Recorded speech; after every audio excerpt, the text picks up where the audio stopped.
Assalamu alaikum wa rahmatullahi wa barakatuh.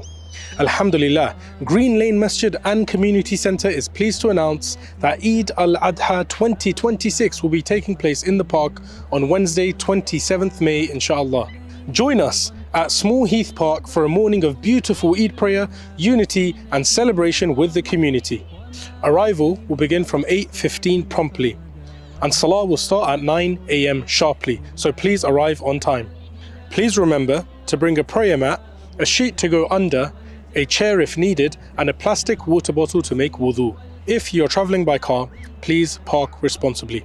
Avoid footpaths, driveways and double yellow lines. Children are welcome to attend, but please ensure they are supervised at all times. We also remind everyone to help keep the park clean by using the bins provided or taking your rubbish home with you. After the Eid prayer, the Robert Wilkinson's Fun Fair will be open from 10 AM to 9 PM for families and friends to enjoy throughout the day inshallah. In the event of bad weather, Eid prayers will take place at Green Lane Masjid across multiple Jama'at times. For any updates, please check our social media and WhatsApp groups. We look forward to welcoming every single one of you here at the park. And from Green Lane Masjid Community Centre, Eid Mubarak.